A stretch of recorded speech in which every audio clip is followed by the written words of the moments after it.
Welcome to another prophecy update from the Community Church of Devore.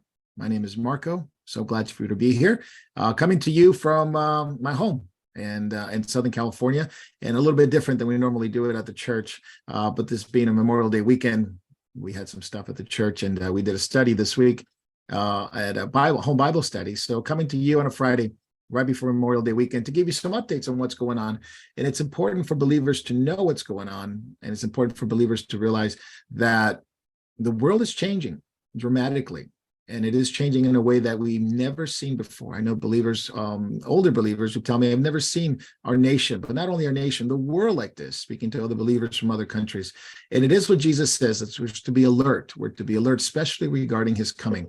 And we'll finish talking about being alert in prayer at the end of the study and at the end of this update. So we welcome you, and I'm glad you're watching. And please share this with your friends and what's going on in the world.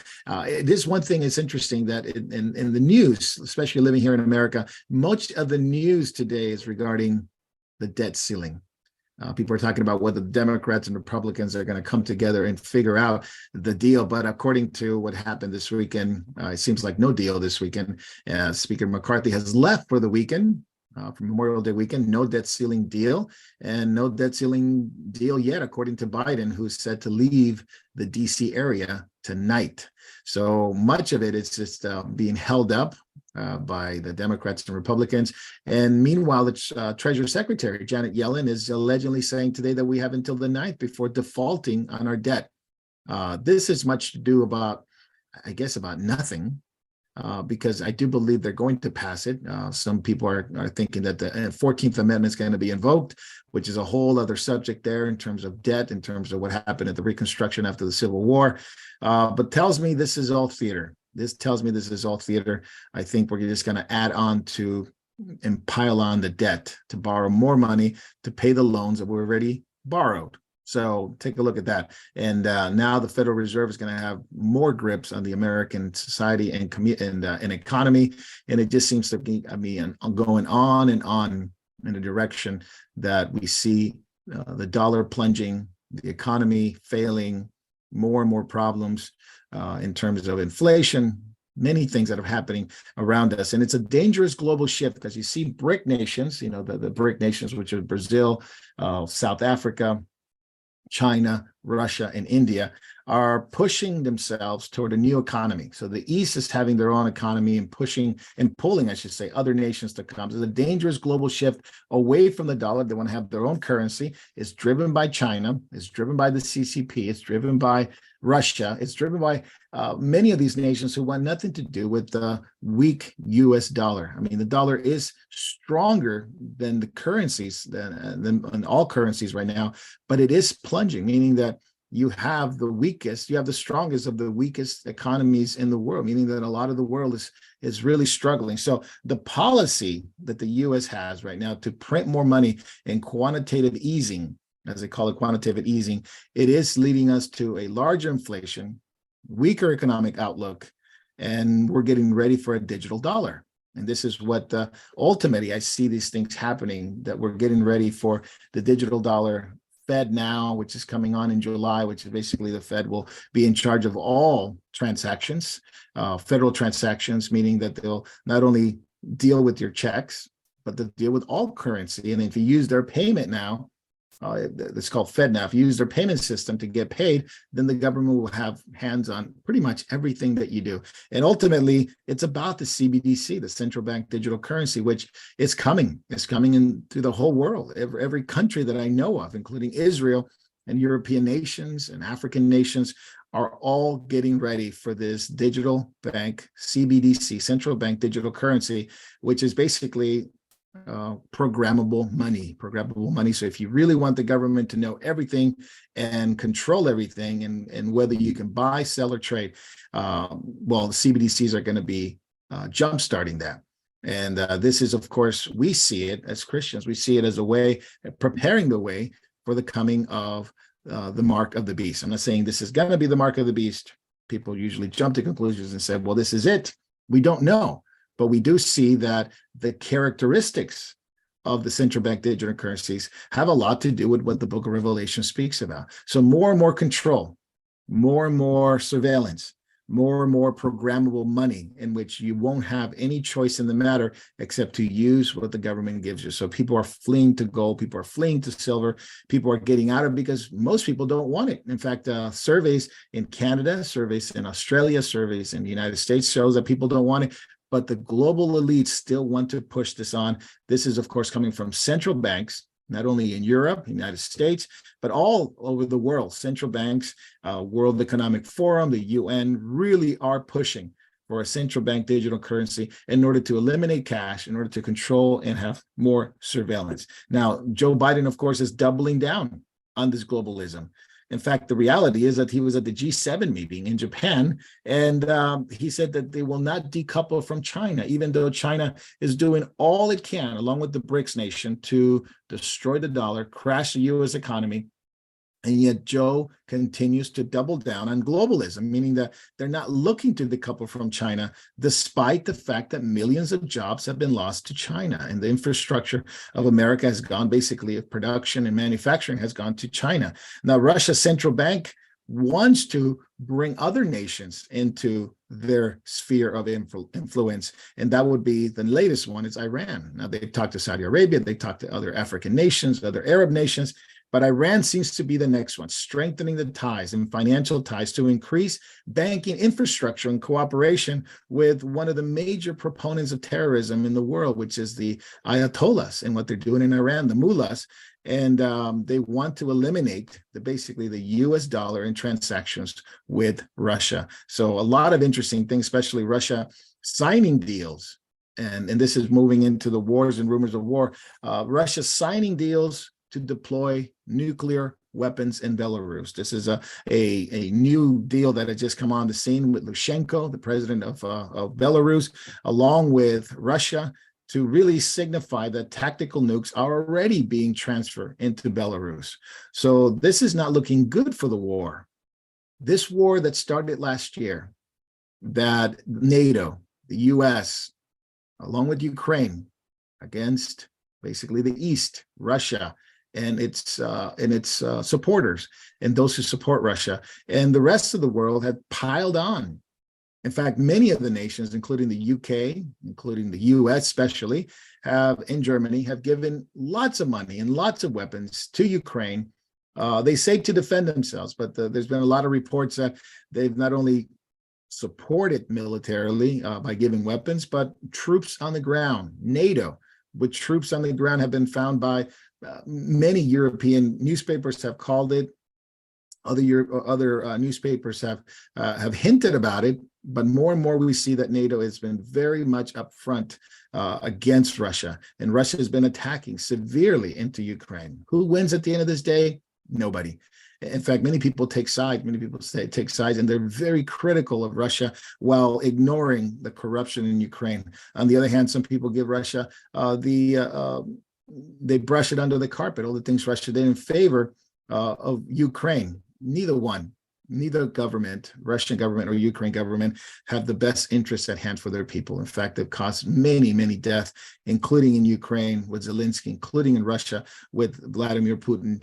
Many of these things have caused tremendous, uncounted death. We don't really know what the number of deaths really are in this war. We just know that it's been absolutely horrific for both the Russian people and people in the Ukraine, especially in the eastern Ukraine. But now you're moving into tactical weapons, nuclear weapons. And this is something that even the most ardent proponents in the 80s and 90s of war never wanted to go there. But now we see that it's a whole new set of neocons, neoconservatives that really want war. It's interesting, all the things that we speak about, especially the last two topics, are all things that we can make direct correlations to Scripture, not only an economic system that the world is going to be embarking in. This is something that I don't want to say appreciated in a good way, but we need to appreciate it in terms of perspective. Since 1971, nothing this earth-shaking has happened in the world's economy, where Nixon took the dollar off the gold standard, and basically the U.S. defaulted on its debt. It basically says there's no backing of the dollar except what the government says it's worth. And the world wanted their gold, and people didn't get their gold because the U.S. defaulted on basically by backing out of the gold standard. And that was a significant change. Significant change after World War II, significant change after World War I. Now we see another one. We see another one that now we see nations being polarized into different economies, a digital economy coming into the world where people are going to be basically prisoners of the economy. We see that in the book of Revelation. We see that in the book of James. We see that especially in the book of Revelation about inflation and the changing of people being able to buy or sell or trade or even just have food as famines. It's something the book of Revelation and Jesus spoke about, that it's coming. How about wars? Jesus spoke of wars, and yes, we see the old scenario. People say, well, there's always been wars, but what Jesus spoken about, that this will intensify, as many signs will intensify before his return. Iran is actually testing a new missile with a 2,000-kilometer range capable of hitting Israel from Iran. Now, not to count the proxies that Iran has in Hezbollah and Hamas and Islamic Jihad. These are groups that have been, for the most part, attacking Israel. Israel's responding. Of course, the media will say that Israel is the nefarious character here, not realizing that a lot of the scrimmages have been caused by terrorists using human shields in order to destroy the nation of Israel, with the purpose of destroying the nation of Israel. No amount of peace is going to be good enough for the terrorism organizations that are coming against Israel. We've seen it. We've seen it in the 60s and 70s and 80s and 90s, that no matter how much peace Israel wanted to make with its enemies, it was never good enough. And now we stand at a precipice of war with Iran that is very much armed and very much supported by Russia, by China. And there's mounting tensions between Israel and Iran, and possibly a military showdown. Now, the Bible speaks about Iran in Daniel chapter 10. The Bible speaks about Iran in Ezekiel 38 and 39, called it by the ancient name Persia. And Iran was a very much supportive of Israel for a very long time, since the days of Cyrus the Great, until 1979, when the Shah of Iran was deposed and brought in Sharia law. And from then on, it's been a hatred of Israel, a hatred toward the West, specifically the U.S. And so they have said no red lines if Israel attacks. So we're looking at a major war in the Middle East. And the Bible speaks about, names actually the country, Persia, as one of the antagonists. I was going to say protagonists, but one of the antagonists against the people of God in the last days. And mounting tensions, Iran says no red lines. Netanyahu shouted back and says, well, we have human and artificial intelligence as a weapon that we can use against them. Now, don't get me wrong, Israel's very much armed and prepared for this major war. And it's interesting to mention artificial intelligence. We'll come back to that at the end. But there's also concerns that in not just a tactical war, but what about a communication war where China's CCP is attacking communications infrastructure in the U.S.? This is coming from Microsoft. It's not coming from a Christian organization. It's not coming from a conservative organization, but actually Microsoft uncovers stealthy target malicious activity that is focused to compromise credential access and network systems. And that is a critical infrastructure in the United States. The attack is carried out by Volt Typhoon, sponsored actor based in China that typically focuses on espionage and information gathering. So Microsoft is warning that a lot of these attacks are not just going to be tactical war, but they're going to be a war of information, a war of truth. We've seen that already, but also a technical war. And I mean technical war, meaning communication, infrastructure of communications in order to take down the ability to communicate within a country. And Volt Typhoon, which is basically an actor, sponsored actor in China, basically, call it a hacker group. I guess it'll be more than a hacker group that focuses on espionage and information gathering. Yeah, they are actually, there's a great concern in the United States that they will attack our information technology. Would it be the grid? Would it be the internet? Many people have their concerns and their possibilities of what it could be. But the observed behavior, it's that these threats are very real. So the NSA, Cybersecurity Advisory, continue hunting and gathering facts. Now, I don't have too much trust and faith in the NSA, but they themselves are saying that this is something that it's happening all over the world, but now the U.S. has been the target. Now, speaking of target, social issues in our country, and Target is targeting kids. Now they have rolled out a line for the summer for LGBTQ month. They have rolled out what they called pride gear or clothing that is specifically geared for kids. Not only swimsuits with the ability to, I guess you want to, if you want to just put it in layman's term, the ability to wear a bathing suit and tuck it in. So they call it tuck it in, where men can wear these swimsuits and appear to be in a bathing suit, like a woman's bathing suit. Now, these, what they call pride products, have been the subject of a lot of criticism from people, targeting children. And basically the CEO of Target, which doubled down and said this is good for our society, it's now having to backtrack and remove some of the products and putting them in the back because it's just not worth it. They've lost $9 billion in a week as people have had enough, and they boycotted it. And I'm not saying this is just the conservatives, because people have tried to make us, including the governor of, I was saying the president of California, might as well be called the dictator of California, but the governor of California, Gavin Newsom, came out and said this is against Jewish people, this is against women, this is against people of all races. Really? I don't get the correlation, because they said an attack on the LGBTQ community. It's an attack on Jewish people, it's an attack on Black people, it's an attack on Hispanic people, Asian people. I don't think people believe that, but that's what the left is making it sound, that this is not about sexuality. The whole LGBTQ movement is about sexuality. But the American people have pushed back, and they're going to remove the line of Pride product, which, by the way, it's not just Pride product, it's not just tuck-friendly children's wear and chest binders. It is also satanic. That idea that is just simply not about sexuality, it's not true. It's just really not true. LGBTQ movement have targeted kids for the specific reasons of sexualizing them, making them aware of what sexuality is all about. But this is much more than that. The designer of these product, which the Target knew quite well, featured basically a horned Baphomet demons. This is what the designer basically post on his Twitter, on his Instagram, I believe his Instagram, that he is well known to be a Satanist who actually wants people to see and know that the LGBT community are not going to take it anymore. And they have different pins, they have different shirts promoting Satan.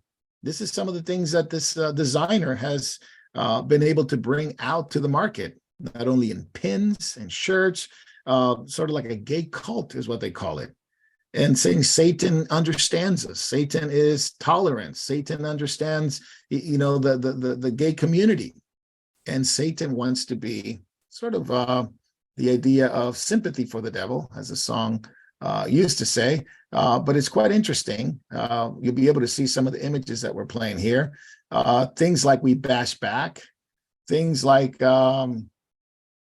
this is heterosexuality is a plague. Trans witches for abortion. All these things that are part and parcel of what we see in the person who is designing all these clothes. There he is right there. Satan respects your pronouns. Really? Satan respects the pronouns. What a thing to do.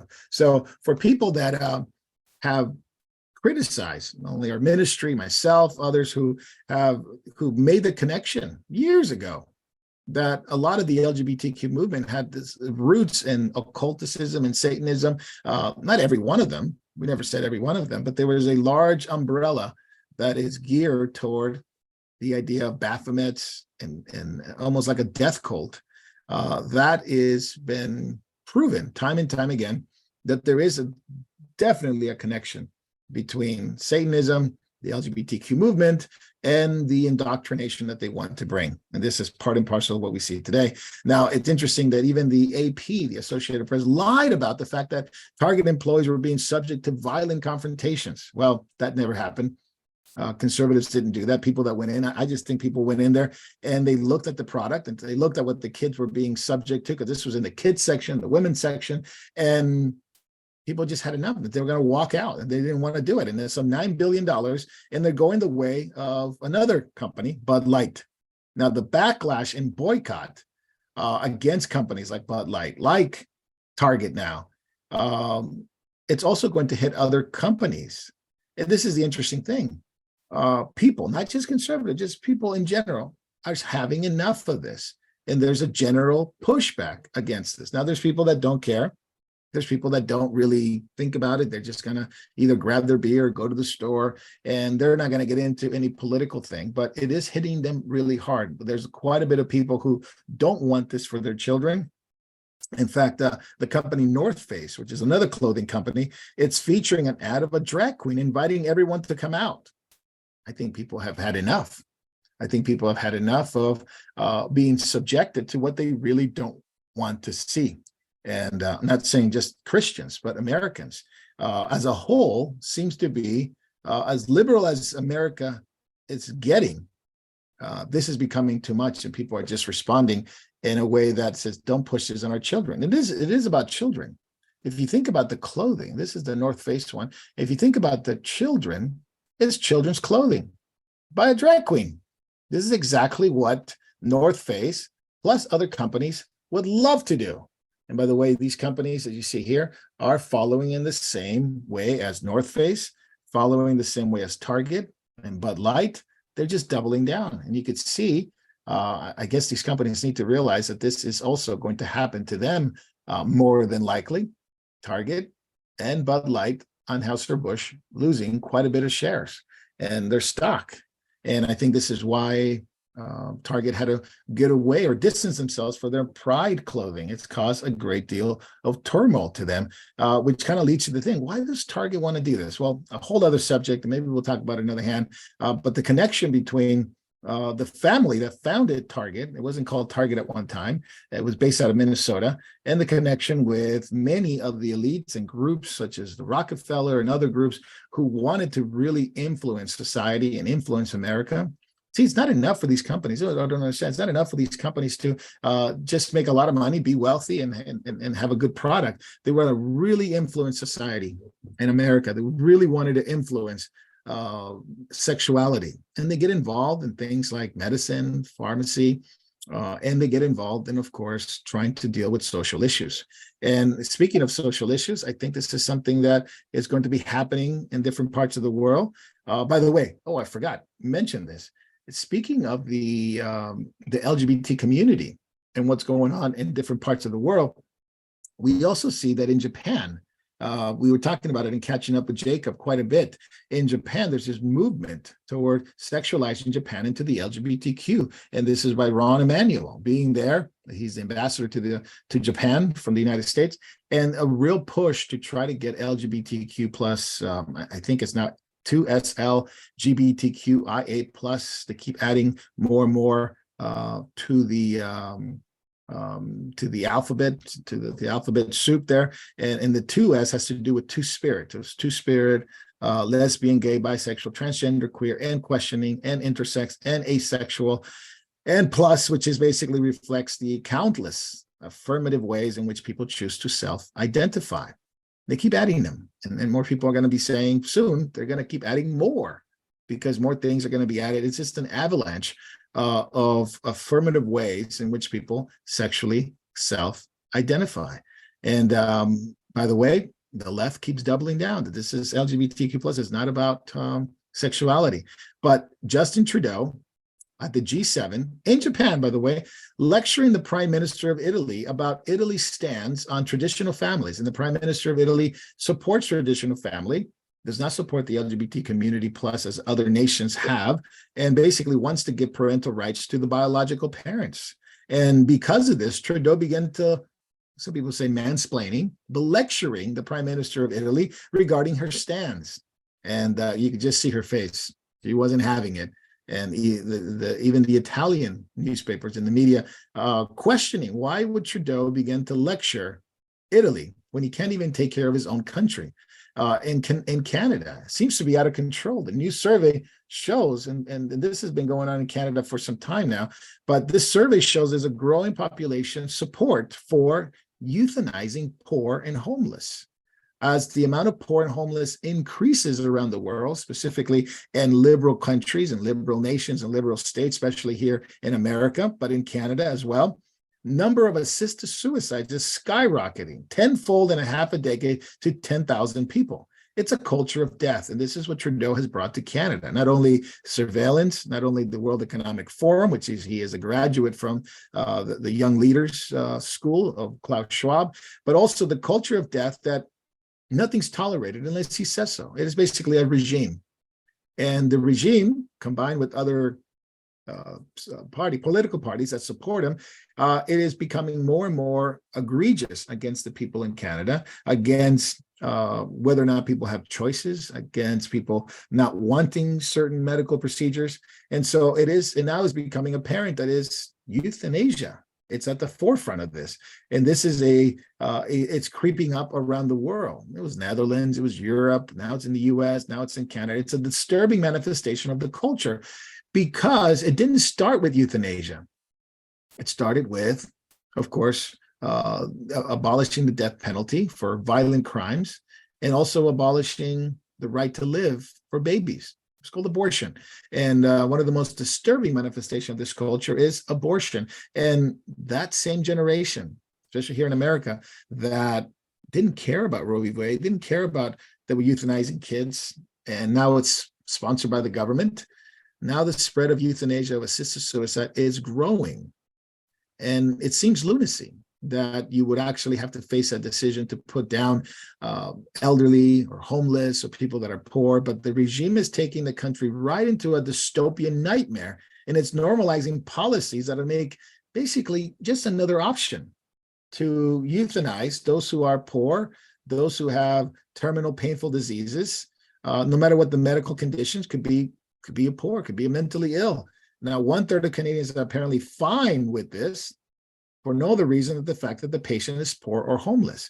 So as more and more increased pressure on the economy, more and more pressure on people having to live in tents instead of homes because they can't afford it, this is making Canadians much more comfortable with the medical assistant in dying. So there's several bills in Canada that have been passing through, including some of the ones that we've talked about before, and we'll talk about them later, like C11, C18, C21, that deal with most of the ones that we talked about, mainly dealing with communication and internet policy, censoring, and of course the MAID, M-A-I-D, Medical Assistant in Dying.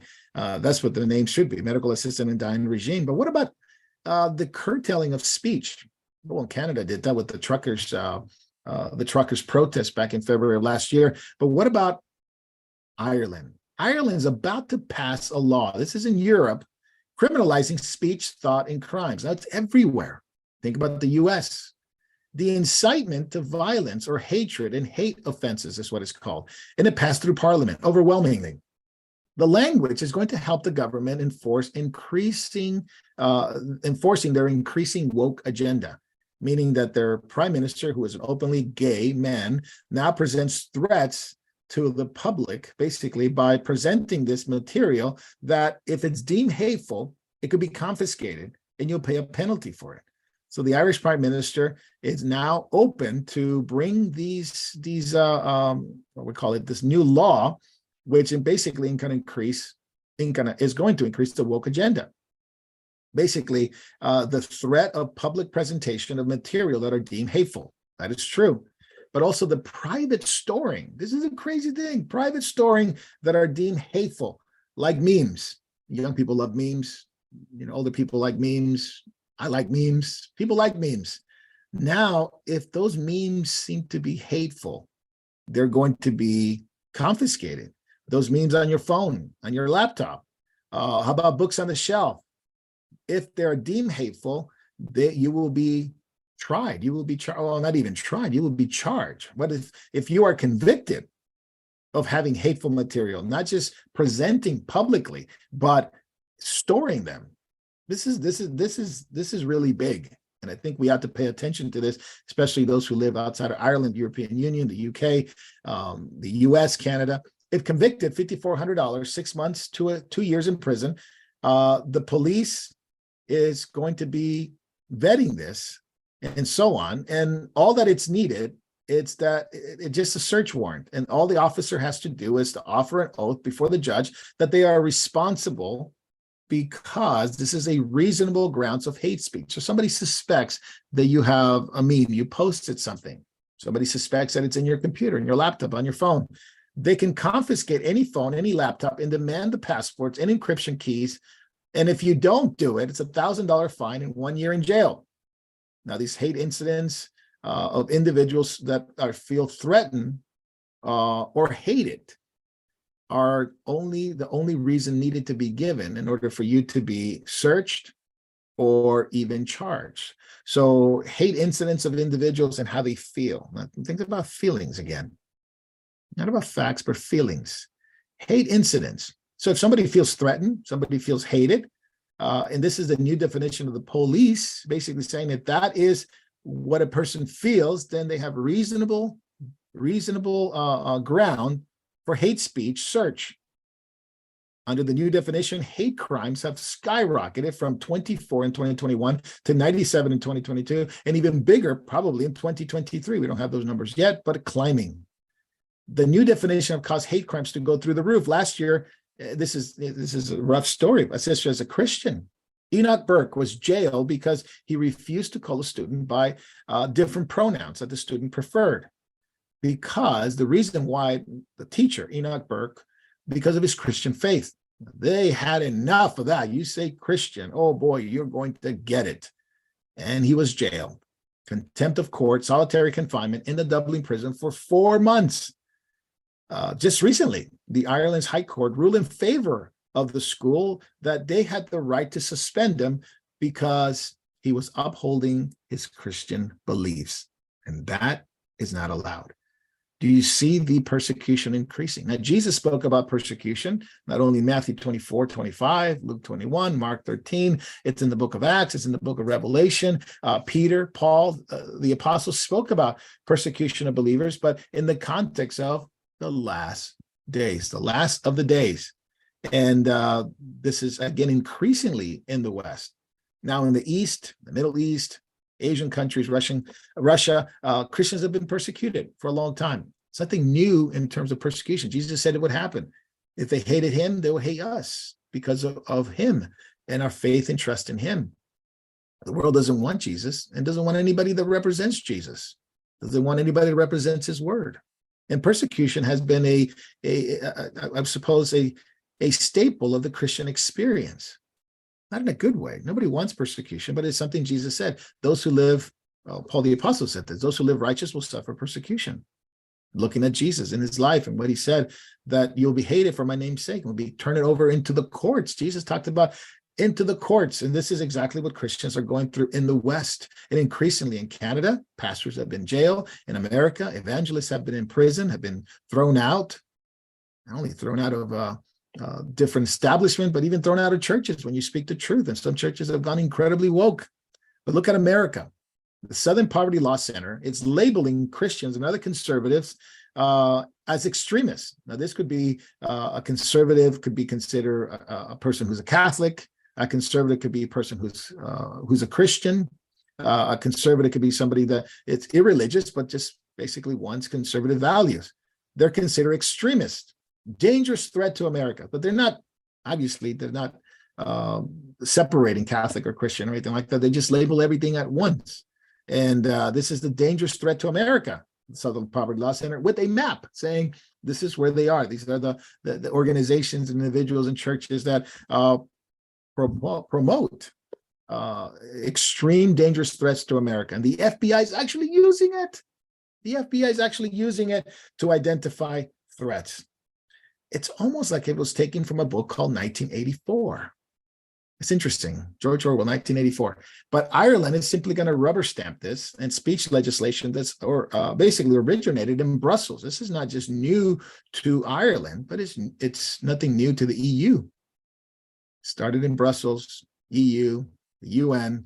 Censorship is a key element. Let me rephrase that. Censorship is essential in the war against Christianity, against conservatism, against any sort of religion, and of course, ultimately, the gospel. It's the center of it all, is the gospel. And they're going to use every form of weapon and technology to do that. And they have done that through social media, and governments have done that throughout the world. Now, it's interesting that, speaking of technology and somebody who's very involved in free speech, and people see Elon Musk as a great hero because he bought Twitter and he's allowed people to express conservative, neutral values, you can say independent values, liberal values on the platform. And Elon Musk has been seen as a hero. Now, he's an interesting guy, an interesting character. So there's a lot to be said about it. At the same time, people applaud him. Things like this trouble me. Elon Musk, Neuralink, his company Neuralink, which is basically will put a chip in people's brain in order for it to function. If there's been physical problems, if there's Parkinson's disease or Alzheimer's, the chip, it will be able to help not only to walk, to the paraplegics, but also help those who have mental, it could be mental illnesses, but like depression and things like that, but also that have problems with their eyesight, problems neurologically. And Neuralink was given FDA approval. They just did this, I think it was yesterday. FDA approves Neuralink to launch its first human clinical studies. Now we have a video that I want you to watch regarding what Neuralink has been doing, and this is something that Elon Musk has been doing for a while. Not just Tesla, not just satellite internet, not just AI, but Neuralink. And the human trial I think the human trial should be performed on politicians first. Let them see what they do with it. So let's watch this video real quick in terms of what he's going to do. Musk founded Neuralink 6 years ago. The motive was to develop technology that could be embedded in a person's brain. The company has been working on a brain implant that could be linked to a computer. Musk made some big claims. He said he wants to treat medical disorders using the technology. He believes the chip can be used by paralyzed patients to walk again. It can also be used to operate smartphones and computers, simply using your mind. But such an ambitious goal comes with a hefty price tag, and in this case 1,500 animals paid the price with their lives. The figure includes pigs, sheep and monkeys.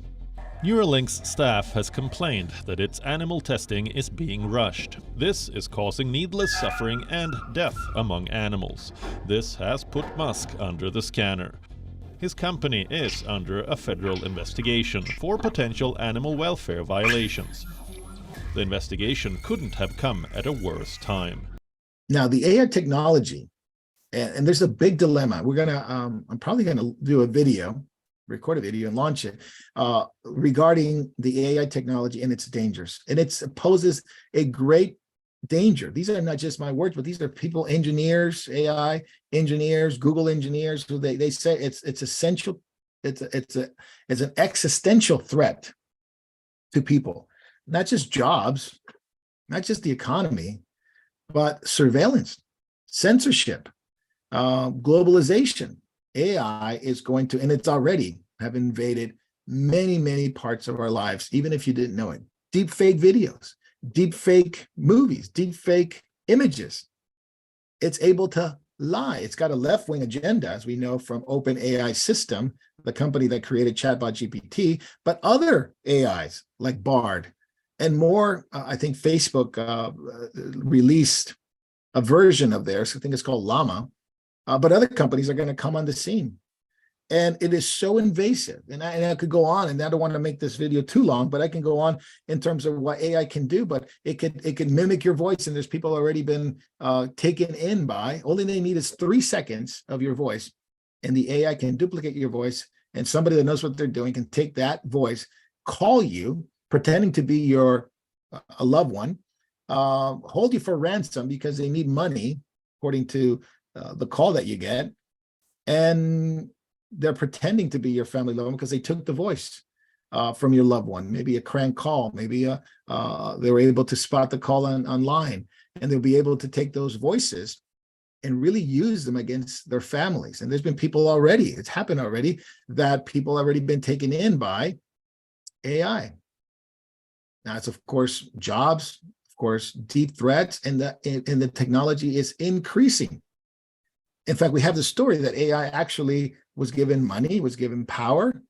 I'm sorry, was given money, was given ability to just connect to the internet and to do whatever it needed to do. In this particular test, the AI sought power. It lied to a company that deals with CAPTCHA, which is basically to make sure you're not a bot, and the verification. And it pretended to be a blind person, contacted an organization that helps blind get to the internet, and was able to lie, saying that he was a blind person that needed to get into this website. And the organization helped him, got around CAPTCHA, was seeking power, was seeking control. That's what the AI was doing.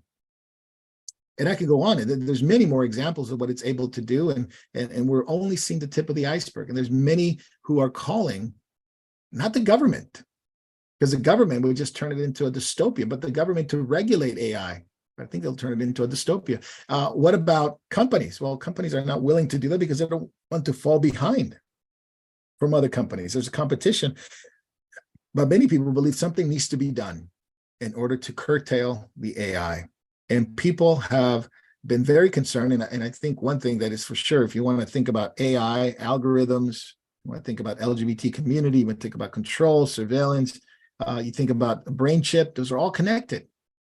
Take a look at this video by Yuval Harari from the World Economic Forum, what I call the false prophet of the World Economic Forum. As you surf the internet, as you watch videos or check your social feed, the algorithms will be monitoring.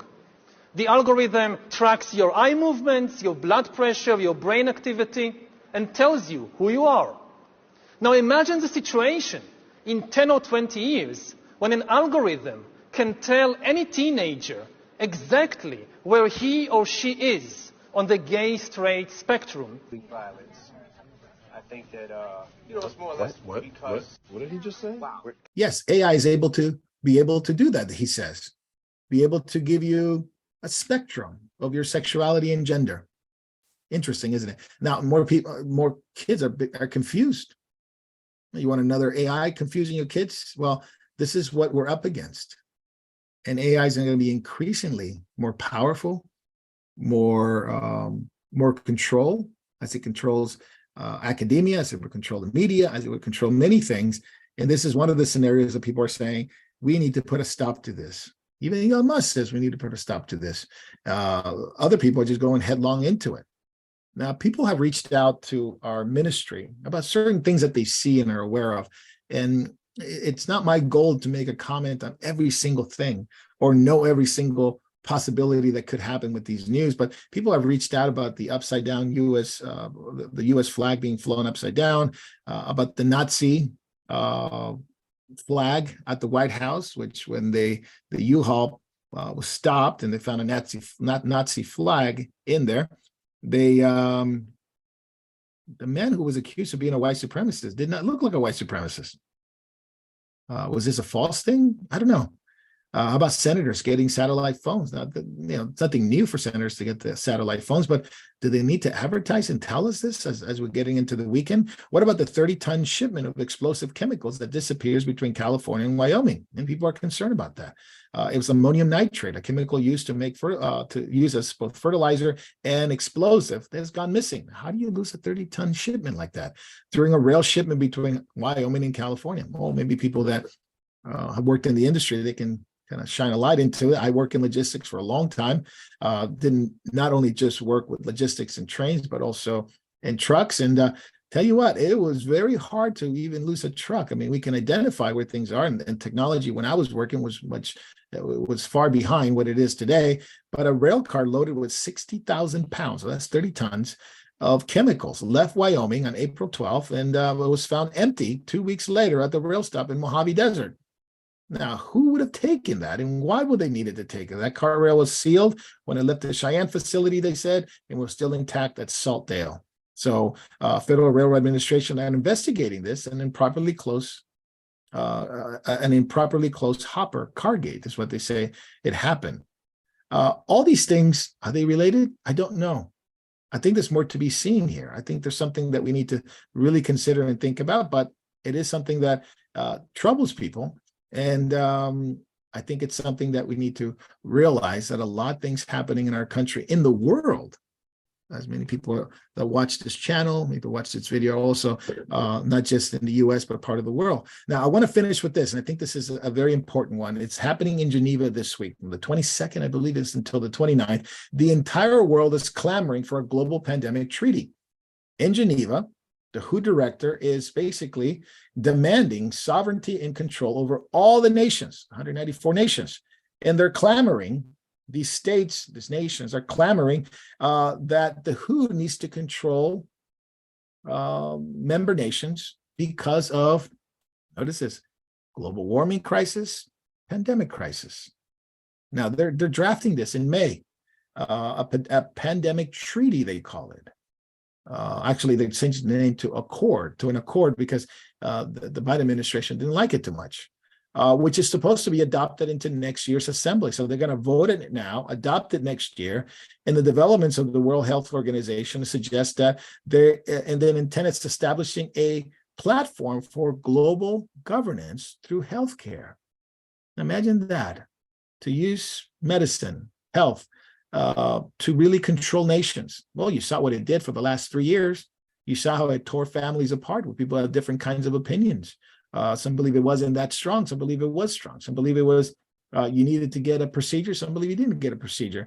And it tore families, churches apart. Now, looking back at it, it seemed like it was a complete design control to destroy nations, economies, bring surveillance. These are the words of not only World Economic Forum, but other countries and other nations as well. Now, on Sunday, so it started on the 21st, the WHO kicked off this 10-day World Health Assembly. And even the chief, Tedros Adhanom, and I'm not going to try to pronounce his last name, but Tedros, it's warning the world that if they don't do this, then a worse thing is going to happen, a worse thing than 2020. So we need to prepare for something that happened like 2020. So I got to be careful for the algorithm and not to be censored. But the speaking at the UN's agency annual assembly, weeks after ending the emergency status of the last one that we had, the WHO chief, Tedros, is now taking advantage of negotiating in terms of preventing the next one. And he's going to address this over the next 10 days. So keep an eye on this, because it's very, very important. I'm talking to my friend who's very good at as a constitutional lawyer, and things that he warns me about what could happen and what are the things that a states can do, especially here in America. But it's going to touch every country. I watch videos of Australian lawmakers, Australian parliament members warning about this. And of course, just in time, China announces there's a new variant. I think it's called XBB2, that could infect millions of people. And now they have 2 medical procedures that can just in time for this new variant. What does Tedros say? Tedros said that it's we needed to do this to prepare for the next one. Well, I'm not saying this is the next one, but it is eerie that these things keep coming on. And of course, part of the World Economic Forum and the WHO and many nations that support this is the idea of not only climate change, but also the idea of a health crisis. And of course, regarding the climate change, John Kerry, singing from the same hymn sheet as, what is his name? The guy from the Netherlands, Mark Rutte, from the World Health Organization, might as well be, the World Economic Forum, speaking to farmers, just like in the Netherlands. Started with speaking to farmers about the achieving net zero climate goals. And this is for farmers around the world. Says we will not be able to reach our goal, he says, unless we can get the Department of Agriculture really on board with emissions and at the center of the solution. So what this tells me is that get ready for what happened in the Netherlands. Canada's going through the same thing. The UK is going through the same thing. But of course, I think the Netherlands is far ahead in terms of what they've done with the farmers there, and we'll talk about that. And maybe in the future we can talk to my good friend Gert in terms of what's going on there. But the illegitimate Biden is what they call him, right? Are continuing on to envoy climate change policies that according to many farmers, and this is from the agriculture department, many farmers in that department, that there's stranglehold on the not the supply chain of food, but the production of food. So world leaders need to do this because our lives depend on it. Crisis, crisis, crisis. And this, of course, he says, will lower agriculture emissions. It's time for change, he says. So as much as we've gone through the last 3 years, more is to come through this globalist organization. What's the whole point as we finish? We've gone long enough. Where is this headed? Well, I think this is headed to a lot more than what we've seen the last few years. I think there's a lot more to be said and a lot of things that need to be addressed. But the most important thing, it's not what I said, it's what Jesus said. Jesus said, be alert regarding the signs of his coming. The signs are there. Jesus said it'll be like the days of Lot. Well, we've seen what the LGBTQ plus, the two LSGBTQ plus IA plus, I'm sorry, I just missed so many different letters that are added to that. No doubt, Jesus said it'll be like the days of Noah. It'll be like the days of Lot. It'll be like the days of violence. It'll be like the days where there's a lot of spiritual battles, a lot of demonic activity. Well, you see our nation promoting Satanism, promoting things for kids that are occult that years ago, and not recent, just recent years ago, would have been unprecedented, would have been uncalled for to do that to kids. But we live in unprecedented times. Jesus told us to pray and to be alert. Jesus told his disciples who fell asleep at the Garden of Gethsemane, at this hour of darkness, he said that they could not stay up with him for 1 hour and pray. Call it the hour of darkness was here. And Jesus told them to pray and be alert, because pray that you not fall into temptation. It's a great testing and temptation that's coming to the believers, to the whole world. The apostles echoed what Jesus said about being sober, being alert against the wiles of the enemy, being discerning, not falling asleep, not being falling asleep in a sense of not knowing what's going on, but falling asleep immorally, falling asleep morally, basically. The idea of being caught up and caroused, and things that and carousing that are part of the last day scenarios where people will be losing their restraint and allowing sin to go rampant. Not to fall asleep in those times, not to fall asleep in times like that, in times of darkness, but to be discerning in the midst of false teachers and false teachings, but especially in regards to the coming of the Lord. It's interesting how Paul and Peter all echo the same things that Jesus said. Those who sleep, they sleep at night. So don't fall asleep. But we are of the day, he said. We are of the day. So don't fall asleep in the midst of darkness. Don't fall asleep, especially regarding the coming of the Lord. These are signs. Until he comes, we keep preaching Jesus. Until he comes, we keep warning, we keep praying, we keep teaching, we keep preaching, we keep reaching, we keep making disciples. And we appreciate you watching. We appreciate you caring. We appreciate you staying up with us. We appreciate that you pass this along to other believers, to other people, and see that very much like Daniel, something's being written on the wall. And I think believers are the only ones who can really, truly understand the signs of his return. Well, thank you for staying up. Thank you for watching. Have a wonderful, wonderful weekend. May the Lord bless you. Keep preaching Jesus. He's coming soon. More than anything else. He's our blessed hope, and we need to give people hope. People have lost hope. In a world like this, full of darkness, people have lost hope. God bless you guys. We'll see you soon. Oh, by the way, people always wanted to know the reality of how to get in touch with us. And you can go to ccodtruth.org. You can go to our website. You can go to our YouTube channel, Devore Truth. We have another channel, Devore TV. And you can watch many of the videos. You can watch things that we've done with other ministries, including Memorial Ministries, Jacob Prash. You can find us on Catching Up with Jacob. Find quite a bit of stuff. So join us there. God bless you.